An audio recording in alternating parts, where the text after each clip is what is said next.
Yes.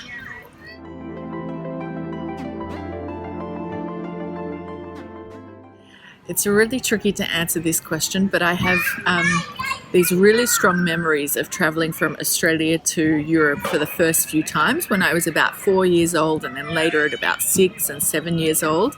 And we had to fly into Hungary via Vienna.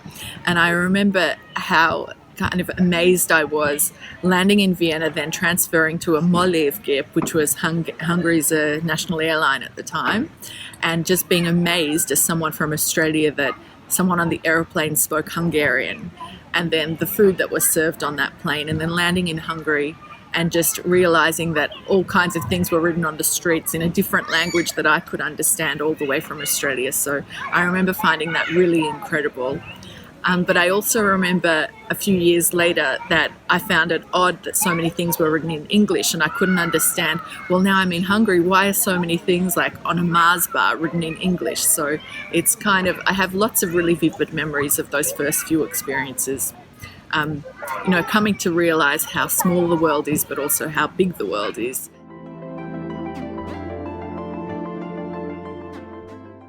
So this probably isn't the worst moment, but one of the challenges that I think Europe really needs to resolve is trying to sell the everyday person on what the benefit of the European Union is. I think that they've really failed to market themselves and explain, okay, these are the challenges that come with being part of the European Union, but this is the benefit that the everyday person can get out of it.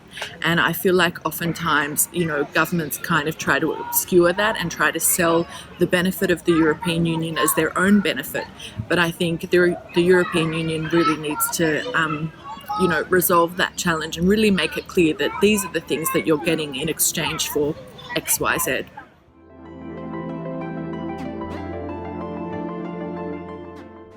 I mean, again, this isn't like a moment, but I really love programs like Erasmus. I love the programs where people get to travel to different countries without having to, go through all the visa hassle, where they get to work in different countries without having all kinds of hassle.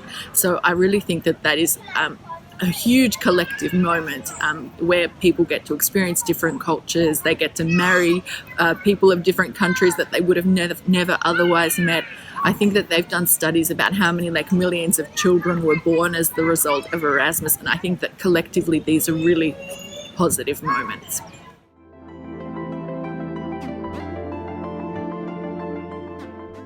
Well, for me personally, it's been a huge benefit because I've been able to live and work in Europe without any of the visa hassle. I've been able to travel to all kinds of countries without, any limits on my time there.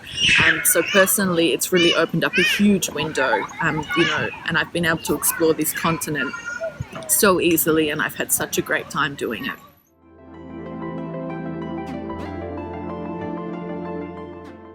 I would really like them to increase their transparency about how they work. So I would really love for them, as I mentioned before, to be better at marketing what they do for individual countries and what those countries have to do in exchange for that.